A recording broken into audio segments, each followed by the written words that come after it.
Graça e paz, irmãos e irmãs. Estamos começando mais um culto de adoração ao nosso Deus. E no nosso culto de hoje teremos a celebração da Santa Ceia. Estamos reunidos para adorar ao Senhor que tem preservado as nossas vidas. Exultai, ó justos, no Senhor. Aos retos fica bem louvá-lo.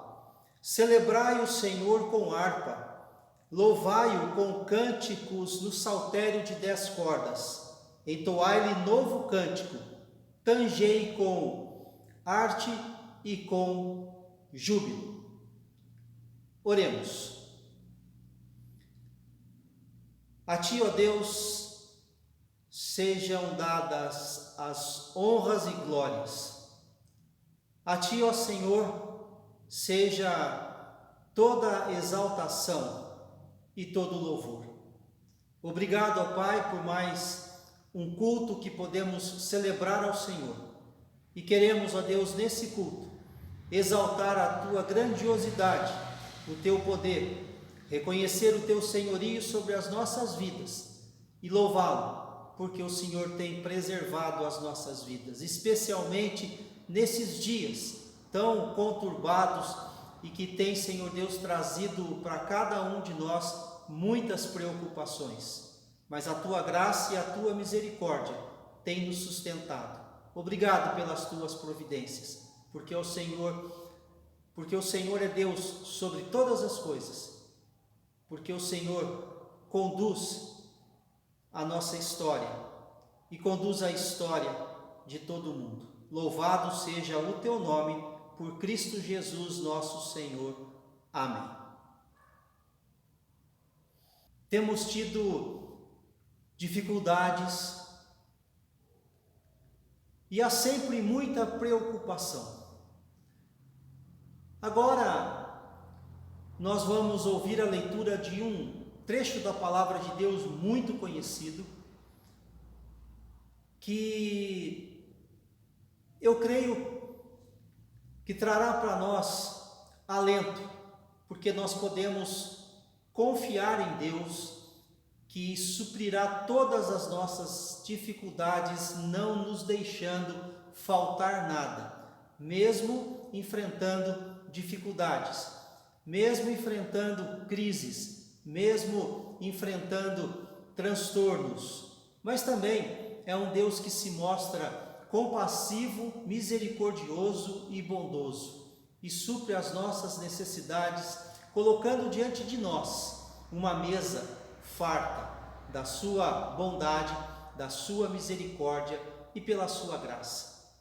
Vamos ouvir a leitura desse texto e meditar um pouquinho nesse Deus que tem se colocado ao nosso lado e tem nos pastoreado. O Senhor é o meu pastor, nada me faltará. Ele me faz repousar em pastos verdejantes, leva-me para junto das águas de descanso. Refrigera minha alma, guia-me pelas veredas da justiça, por amor do Seu nome. Ainda que eu ande pelo vale da sombra da morte, não temerei mal nenhum, porque Tu estás comigo. O Teu bordão e o Teu cajado me consolam. Preparas-me uma mesa na presença dos meus adversários. Unges-me cabeça com óleo, o meu cálice transborda. Bondade e misericórdia certamente me seguirão todos os dias da minha vida, e habitarei na casa do Senhor para todo sempre. O Salmo 23 revela para nós Deus como sendo o nosso pastor, o nosso bom pastor. E a palavra de Deus, agora já no Novo Testamento, fala de um amor muito intenso de Jesus, o nosso bom pastor, que dá a sua vida pelas suas ovelhas, manifesta um sublime amor, manifesta um amor extraordinário, manifesta um amor que está acima de qualquer outro amor e já existente neste mundo. Vamos ouvir uma música que fala sobre a manifestação desse amor de Deus.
Senhor Jesus, sofrendo sobre a cruz. Amor que tudo me perdoas, amor que até mesmo abençoas, o réu de quem tu te afeiçoas, ó Salvador, por ti, teu grande amor senti.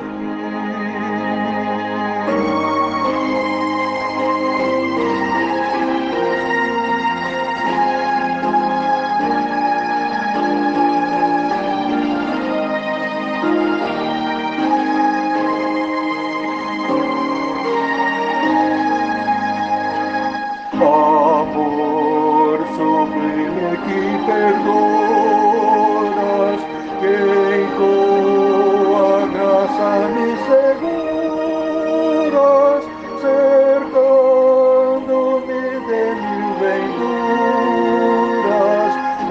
Aceita agora, ó Salvador, o meu humilde amor.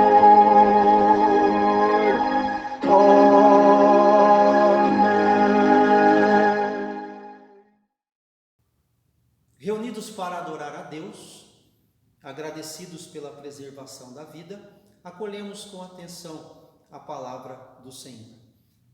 Segundo Crônicas, capítulo 14, de 1 a 8.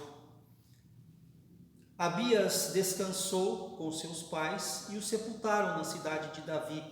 Em seu lugar reinou seu filho Asa, em cujos dias a terra esteve em paz 10 anos.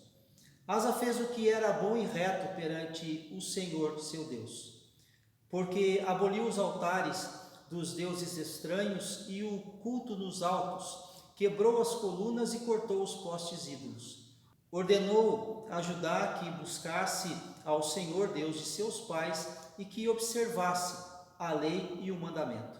Também aboliu de todas as cidades de Judá o culto nos altos e os altares do incenso, e houve paz no seu reinado.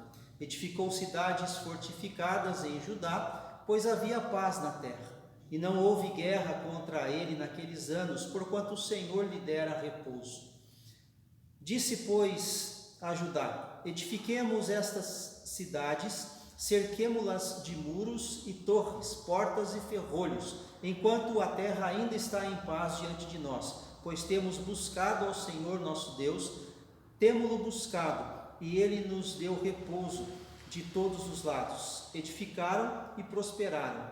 Tinha Asa no seu exército 300.000 de Judá, que traziam pavês e lança, e 280.000 de Benjamim, que traziam escudo e atiravam com o arco. Todos eram homens valentes. Saul, Davi, Salomão.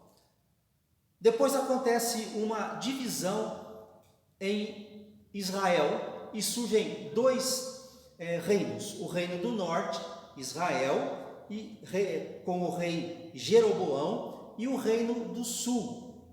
O primeiro rei foi Roboão, depois de Roboão, Abias, reinou apenas 2 anos, e depois de Abias reinou Asa por 41 anos. Guerra ou paz? Você é quem faz. Será que é assim mesmo na vida? Pode ser. No reinado de Asa, as duas coisas aconteceram. O povo viveu um período de paz e depois viveu um período conturbado com ameaças e rumores de guerra. Nas duas situações, a atuação do rei tinha sempre muita relevância. E essa atuação poderia resultar em guerra ou em paz. Essas duas palavras, guerra e paz, elas saltam aos olhos quando nós lemos a história do reinado de Asa. Também 2 profetas aparecem nessa história. E esses 2 profetas, eles trazem 2 realidades diferentes ao rei. Um, chamado Azarias, traz uma palavra de estímulo, promovendo a paz. O outro, por nome Anani, traz uma repreensão severa, pois o rei estava começando a promover a guerra. Asa foi um bom rei, foi muito querido pelo povo, teve lá os seus deslizes, mas podemos aprender algumas coisas interessantes com esse bisneto de Salomão. Asa foi o 3º rei após a divisão do reino, 3º rei no reinado do sul, o reinado de Judá.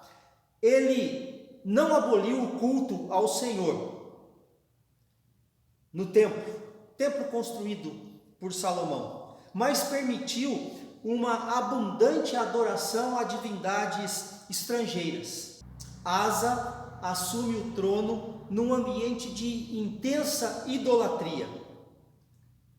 Reinou durante 41 anos e em seu reinado destacam condições pacíficas em que viveu o povo, pelo menos durante os primeiros 10 anos do reinado, e após esses 10 anos acontece um período de confronto. Asa acaba derrotando o exército de Zerá. E estimulado pelo profeta Azarias, após essa brilhante vitória, Asa põe corajosamente em execução a sua reforma. Por todo o reino, destrói ídolos de vários lugares, levando o povo a um compromisso de servir a Deus. E servir a Deus de todo o coração. Com o apoio popular, Asa destituiu a sua mãe, Maaca, do cargo de rainha-mãe. E destituindo-a do cargo de rainha-mãe, ele destruiu a imagem de Aserá, deusa da fertilidade, adorada naqueles tempos, construída sob as ordens da rainha. As reformas de Asa agradaram a todo o povo. Até mesmo alguns de Israel começaram a vir para Jerusalém ao verem, conforme o texto da história do rei Asa relata, que o Senhor era com ele. E no seu longo reinado, Asa enfrentou 2 guerras. Em uma, derrotou completamente o inimigo porque confiou no Senhor. Noutra, cometeu um deslize ao fazer uma aliança com Ben-Hadad, que era o rei da Síria, para enfrentar Abaasa, rei de Israel. E por esta aliança ele foi severamente repreendido pelo profeta Anani. E quando repreendido pelo profeta, reage. E o registro dessa reação está assim na Bíblia. Porém, Asa se indignou contra o vidente e o lançou no cárcere, no tronco. E na mesma ocasião, oprimiu a alguns do povo. Traçando um paralelo, é interessante notar que nos governos atuais ainda perdura essa política das alianças.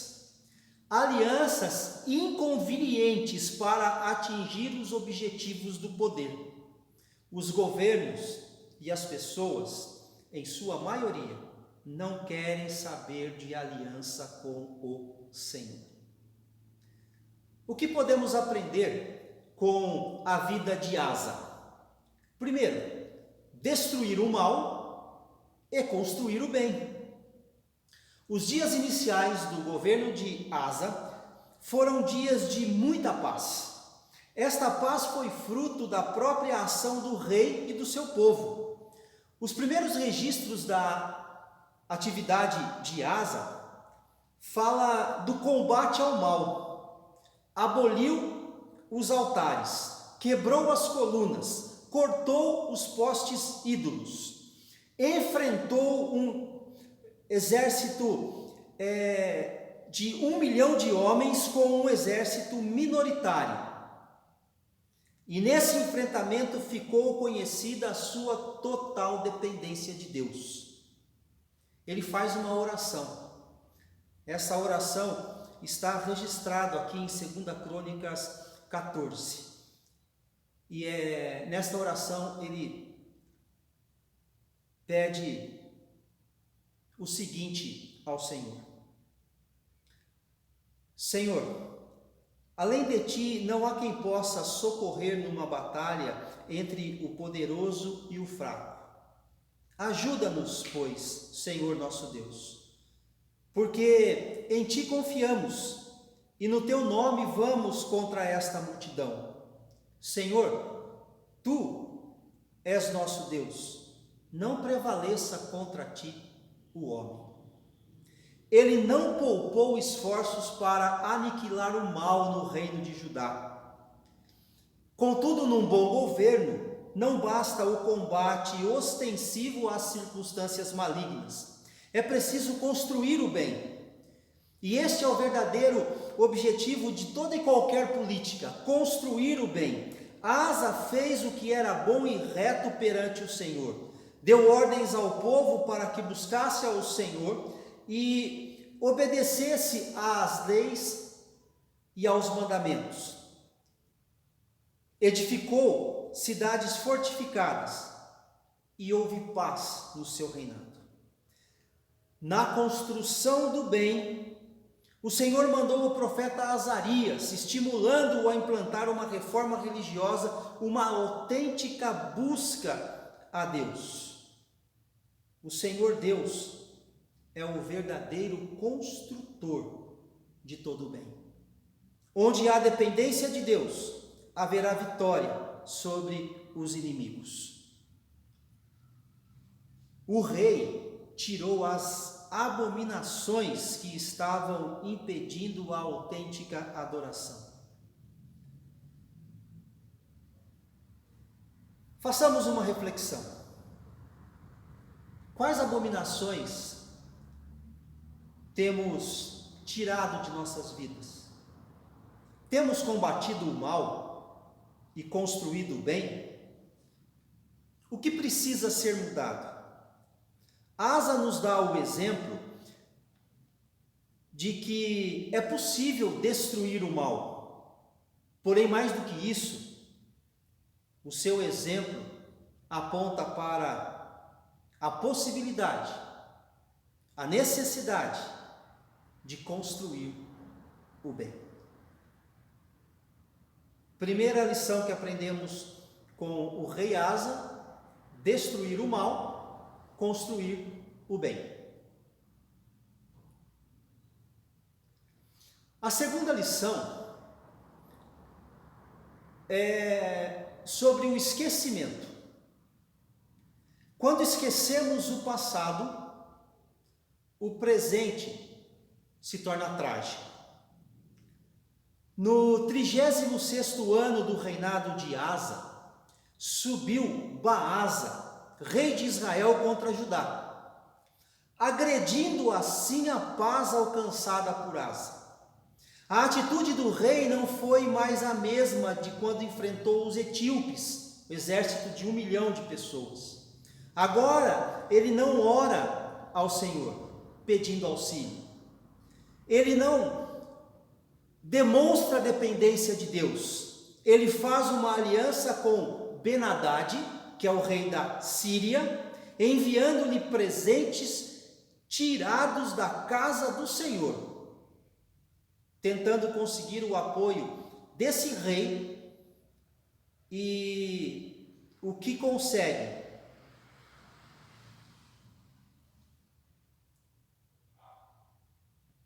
A atitude do rei não foi mais a mesma de quando enfrentou os etíopes. A atitude do rei não foi mais a mesma de quando enfrentou os etíopes, exército de 1 milhão de pessoas. Agora ele não ora ao Senhor, não pede auxílio a Deus, não demonstra dependência do Senhor. Ele faz uma aliança com Ben-Hadad, rei da Síria, enviando-lhe presentes tirados do templo do Senhor, tentando conseguir o apoio do mesmo, e consegue. E Baasa deixa de ser uma ameaça. Por isso, Asa foi repreendido pelo profeta Anani. Foi uma veemente repreensão. Porquanto confiaste no rei da Síria e não confiaste no Senhor teu Deus, o exército do rei da Síria escapou da tua mão. Anani lembra ao rei o passado esquecido. Acaso não foram os etíopes e os líbios grande exército com muitíssimos carros e cavaleiros? Porém tu, confiado no Senhor, eles os entregou. Porém tu, confiado no Senhor, ele os entregou nas tuas mãos. O passado nunca pode ser desprezado. Asa cometeu o mesmo erro do povo de Israel quando estava sob a liderança de Moisés. Não obstante as maravilhas operadas pela mão do Senhor, o povo esquecia facilmente e murmurava contra o Senhor. Sempre que se esquece as experiências do passado, o presente corre risco de ser trágico. Foi assim com Asa e será assim com todos que não aprendem com a história. Todo governo deve olhar para o passado e aprender com ele, evitando erros no presente e no futuro. A verdade é que todas as pessoas precisam olhar para o passado, aprender com o passado para evitar os erros no presente e no futuro. Quem não dá valor ao seu passado poderá comprometer completamente a sua vida. Asa conquistou vitória, mas perdeu muito na dignidade e no testemunho. Já se tornou corrente dizer que o povo brasileiro não tem memória. Esquece facilmente o passado. Precisamos nos convencer de que o povo que ignora o seu passado certamente repetirá muitos erros. Segunda lição aprendida com o rei Asa é que o passado esquecido torna o presente trágico. Terceira e última lição: recursos humanos versus recursos divinos. No final de seu reinado, Asa foi acometido por uma doença. Isso está registrado no capítulo 16 de 2 Crônicas. Diz que ele foi acometido de uma grave doença nos pés. Entretanto, na sua enfermidade não recorreu ao Senhor, mas confiou nos médicos. Desprezou por completo aquele que o livrara de Zerá com um grande milagre. Os evangelhos registram uma história de uma mulher enferma que gastou com os médicos tudo quanto possuía. Mas também essa mesma história registra que ela foi buscar ajuda em Jesus Cristo. E com apenas um toque, o toque da fé, foi curada. A vida cristã nos ensina que deve haver um perfeito equilíbrio entre os recursos humanos e os recursos divinos. E que nunca devemos desprezar um em detrimento do outro. Os médicos são importantíssimos quando se trata de uma enfermidade, seja ela qual for. Mas também não devemos esquecer aquele que é o médico dos médicos. Mas também não devemos esquecer aquele que é o médico dos médicos. Infelizmente, também hoje há aqueles que desprezam completamente os recursos da medicina, dizendo que o cristão não precisa de médico algum. Isto não é verdade. A cura de Deus não anula aquilo que a medicina pode fazer. Até porque a medicina é instrumento de Deus para a nossa saúde. Não condenamos Asa por ter buscado os recursos médicos. O seu erro foi ter feito isto abandonando os recursos do Senhor. Acabou morrendo. O equilíbrio é uma grande virtude no cristianismo, principalmente em se tratando de recursos humanos e divinos.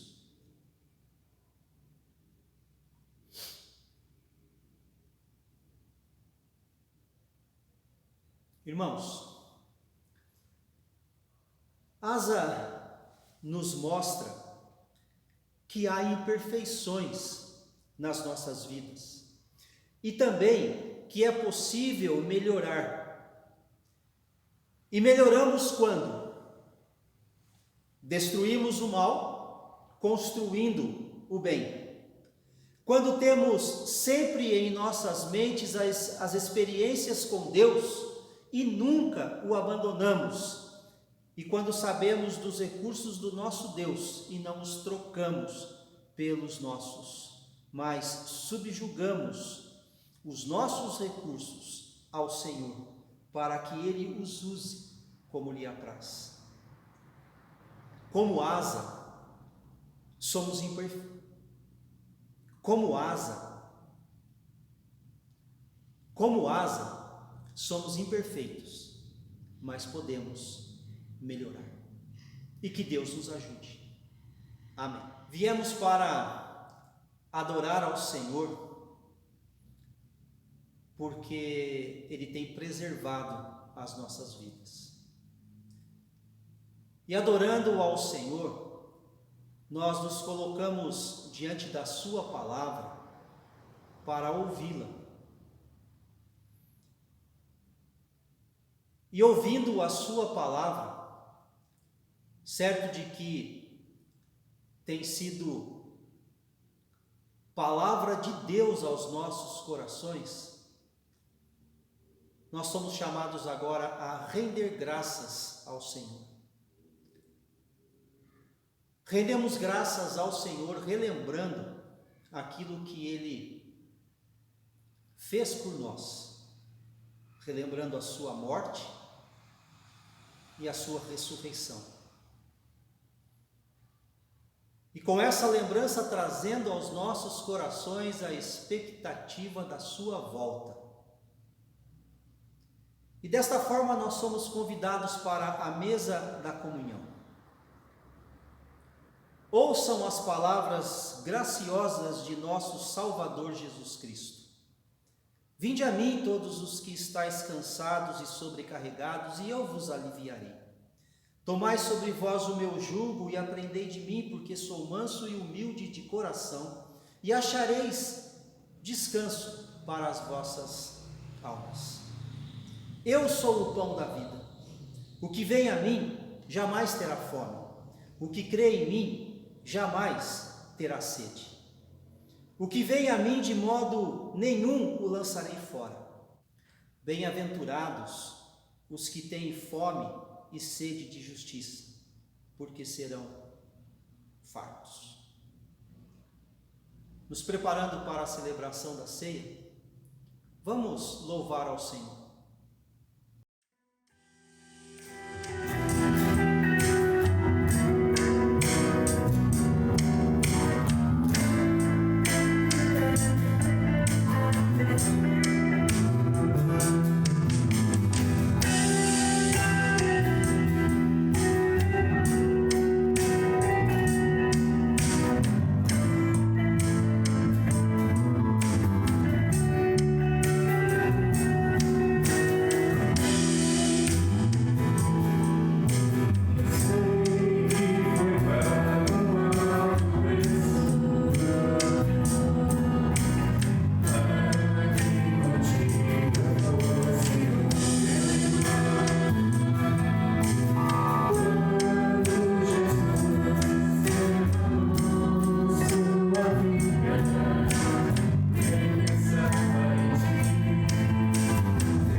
Iniciando a celebração da ceia, nós vamos buscar a presença do Senhor. Feche os seus olhos. A nossa gratidão a Ti, ó Pai, por mais esta oportunidade. Estamos reunidos em torno da mesa da comunhão e queremos nessa hora pedir a Deus que a Tua igreja seja agraciada, Senhor Deus, com o fortalecimento da comunhão. Que cada um de nós esteja recebendo do Senhor, ó Deus, a orientação, a condução para ser, ó Deus, um instrumento nas Tuas mãos para fortalecer a comunhão da igreja. Obrigado porque pela morte de Cristo Jesus, o Senhor nos concedeu esta oportunidade de vivermos unidos uns com os outros. E agora queremos, ó Pai, pedir que o Senhor nos abençoe nesta celebração, para que a nossa fé seja fortalecida, a Tua igreja seja em tudo amparada pelo Senhor. Nós Te damos graças pela salvação em Cristo Jesus, pela ressurreição de Cristo Jesus e pelo retorno de Cristo Jesus que aguardamos para celebrar as bodas do Cordeiro de uma vez para sempre com o Senhor quando estivermos na Tua presença. Nós rogamos que o Senhor nos abençoe em nome de Cristo Jesus. Amém. Como fizemos na última vez, nós vamos fazer a administração do pão e do vinho, e aí cada um aí na sua casa repita isso comigo. Eu peço que seja escolhido um da família, pode ser o chefe da família, pode ser qualquer outra pessoa da família, para que esteja repetindo as palavras de instituição da ceia do Senhor.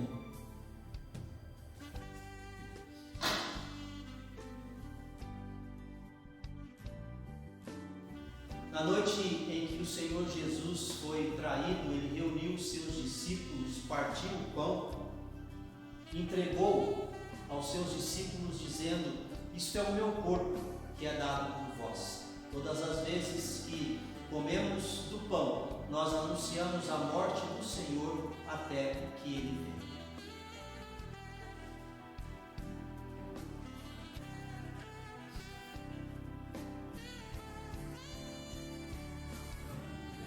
Dessa forma, nós vamos participar do pão, lembrando que é símbolo do corpo de Cristo Jesus, que foi crucificado por nós para nos dar a salvação.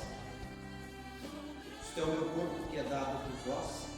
Todas as vezes que comeis o pão, anunciais a minha morte.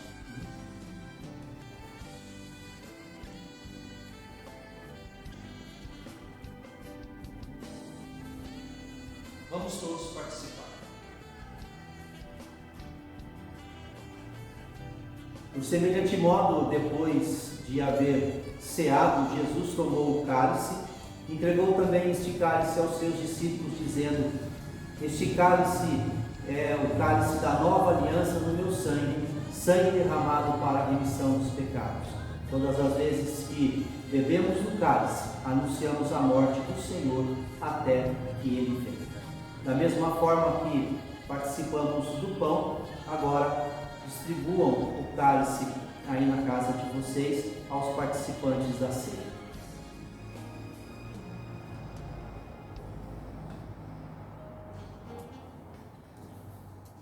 Este é o cálice da nova aliança no sangue de Cristo Jesus, sangue derramado para a remissão dos pecados. Todas as vezes que nós bebemos do cálice, anunciamos a morte do Senhor até que Ele venha. Vamos todos participar.